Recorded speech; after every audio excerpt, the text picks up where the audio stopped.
अस्सलाम वालेकुम। क्या हाल है सब भाइयों का, सब दोस्तों का? कैसे हो आप सब? उम्मीद करता हूँ खैरियत से होगे। वेलकम है आपका आज के व्लॉग में। आज का व्लॉग बहुत ही इंटरेस्टिंग टॉपिक पे है और वो टॉपिक ये है कि how to get study visa of Japan.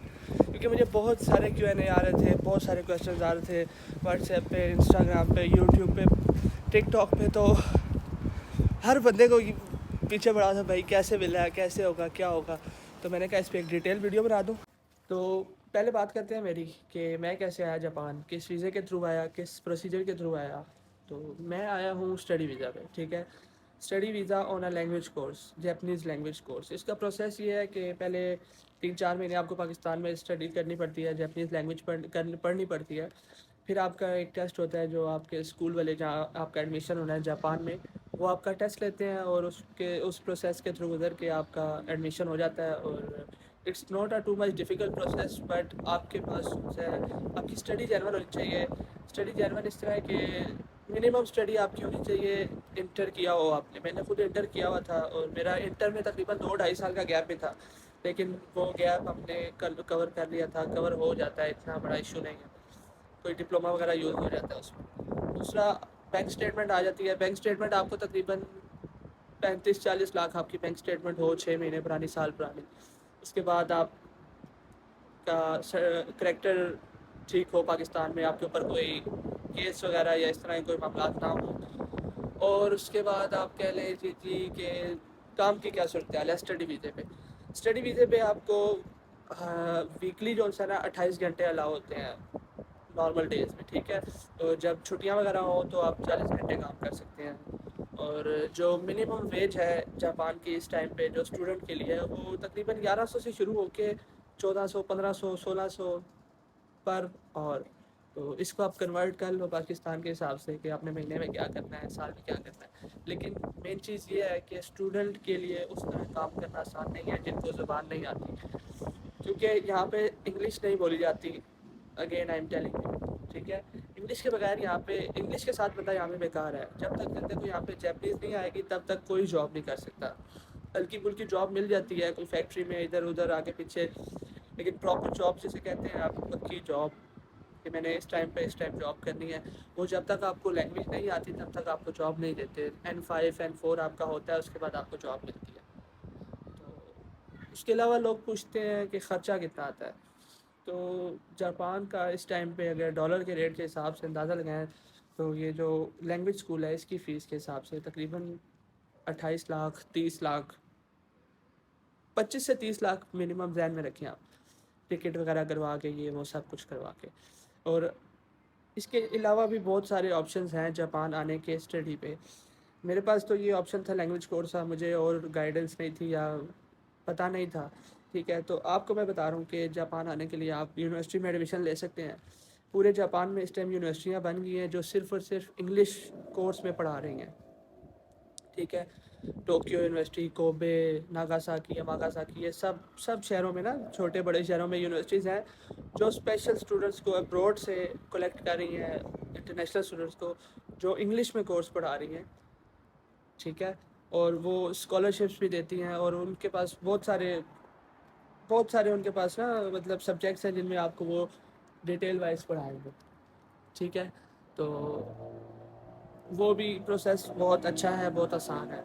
उसके बाद मर्ज़ी आपकी है। पहले, अब मेरा साल का वीज़ा है, 1 साल 3 महीने का वीज़ा है, तो साल बाद मैं चाहूँ तो इसको, अभी मैंने नेक्स्ट किसी भी प्रोग्राम में एडमिशन लेके मैं इसको बढ़ा सकता हूँ।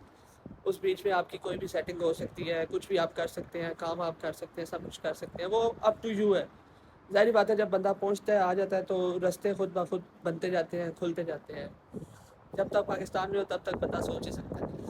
तो क्योंकि जब मैं पहले दिन आया था मैं खुद बहुत डिसअपॉइंटेड था, और आज महीना होने वाला तकरीबन, और अब मैं बहुत खुश हूँ क्योंकि यहाँ की जो लाइफ है ना, ये सारी दुनिया से अलग है। Japan is on top. Japan का पासपोर्ट इस टाइम नंबर 1 पे है। तो ये वीडियो स्पेशल उन लोगों के लिए बना रहा हूँ जो मुझे मैसेज करके, जो मुझे कॉल करके, इंस्टा पे, व्हाट्सएप पे, टिकटॉक पे, ईमेल्स करके, अब तो यकीन करो ईमेल्स आनी शुरू हो गई कि भाई हम हमारा एडमिशन करा दो, कितना खर्चा होगा, कितने पैसे लोगे आप, क्या करोगे, किस तरह करोगे। तो भाई, तो मैं तो एजेंट नहीं हूँ, ठीक है। تو آپ لوگوں کو میں ڈیٹیل بتا رہا ہوں، کسی ایجنٹ کے پاس جائیں، کسی میچور بندے کے پاس جائیں اور اپنا ایڈمیشن کروائیں. جاپان آنا چاہتے ہیں ضرور آئیں، 100 بسم اللہ. لیکن یہ ہے کہ سوچ سمجھ کے اور اپنا سارا سسٹم دیکھ کے لازمی آئے. اس کے بعد لوگ پوچھتے ہیں ورک ویزے کا کہ ورک ویزا کیسے ملے گا. ورک ویزے کی تو 3 قسمیں ہوتی ہیں. ایک آپ کی کمپنی ہو جاپان میں، کمپنی آپ بنائیں تو اس کے لیے جاپان آنا پڑتا ہے. اس کے بعد کسی کے پاس ورک کے لیے تو جاپان کی جو جاب ہے وہ تب تک نہیں ملتی جب تک آپ کو جاپانیز لینگویج نہیں آتی. ٹھیک ہے. اس کے بعد اگر کسی پاکستانی کمپنی میں، کسی انڈین کمپنی میں، کسی یارڈ میں، کسی فیکٹری میں اگر جاب کرنا چاہتے ہیں، جاب کرنی ہے، تو اس کا مجھے کوئی نہیں پتہ، نہ میرے پاس ہے، نہ میں بتا سکتا ہوں. تو جو صاف بات ہے، کیونکہ ورک ویزا از تھوڑا سا ڈیفیکلٹ ہے ورک ویزا. لیکن جب آپ اسٹڈی پہ آتے ہیں نا، اسٹڈی کرنے کے بعد، سال اسٹڈی کرنے کے بعد، لینگویج پڑھنے کے بعد، پھر آپ بہت سارے کام کر سکتے ہیں یہاں پہ. تو ڈائریکٹ ورک ویزا پہ آنا تو پہلے اگر کسی کی کمپنی ہو، کوئی آپ کو بلاتا ہے اپنے پاس کام کرنے کے لیے، پاکستانی کسی کی کمپنی ہو، کسی انڈین کی کمپنی ہو، وہ آپ کو ہائر کرتا ہے، تو تب آپ آ سکتے ہیں جاپان ورک ویزے پہ. جیسے ساری دنیا میں جا سکتے ہیں. لیکن اس کے علاوہ کوئی طریقہ کہ چھوٹی موٹی کوئی جاب مل جائے، جاپان آ جائیں، کوئی ڈرائیونگ کی جاب، کوئی کوکنگ کی جاب، کوئی کلیننگ کی جاب، وہ سین جاپان میں نہیں ہے جب تک آپ کو لینگویج نہیں آتی. صحیح ہے. اور جو ہائیلی ریکمنڈیشن ہے نا، میری اپنی جو ریکمنڈیشن ہے وہ یہ ہے کہ آپ جو بھی نیکسٹ آنا چاہتا ہے لینگویج کورس میں آئے یا یونیورسٹی ایڈمیشن لے کے آئے. کیونکہ ورک کا مجھے خود اتنا اندازہ نہیں ہے، تو ورک کے بارے میں بتا بھی نہیں سکتا. سو امید ہے کہ اتنی باتوں سے آپ کو اندازہ ہو گیا ہوگا کہ جاپان کے کیا سین چل رہے ہیں، کیا خرچہ ہے، کیا نہیں ہے. تو یہ ویڈیو اسپیشل آپ سب لوگوں کے لیے ہے جنہوں نے میرے سے پوچھا تھا، سوال کیے تھے. تو یہ تقریباً سب سوالوں کا اکٹھا ہی جواب ہے.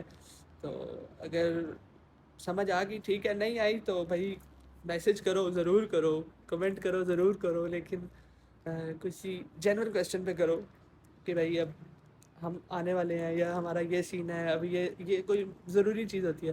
اب اول فضول سوال لے کے تو سارا دن مجھے تنگ کرنا کہ تانش بھائی یہ کیسے ہوگا، تو پلیز یہ کام نہیں کرو. تو باقی جاپان آؤ، موسٹ ویلکم. کوبے میں رہتا ہوں، کوبے سٹی اوساکا سے تھوڑا سا ہی فاصلے پہ ہے. کوئی بھی کوبے میں آتا ہے ضرور ملے، آلویز ویلکم. تو باقی خوش رہیں، آباد رہیں. اور ویڈیو اچھی لگی تو شیئر کر دو. جس نے بھی جاپان آنا ہے، نہیں بھی آنا پھر بھی شیئر کر دو. کیا پتا میری ویڈیو دیکھ کے اس کا دل کر جائے جاپان آنے کے لیے. اور چینل کو سبسکرائب کر لو. اور کوئی بھی سوال جواب ہو تو انسٹا پہ DM کر دینا. باقی خوش رہو، آباد رہو، اور دعا کرتے رہو میرے لیے بھی. میں بھی آپ لوگوں کے لیے دعا کروں گا کہ اللہ تعالیٰ آپ کے لیے آسانی کرے. بہت شکریہ. اللہ حافظ.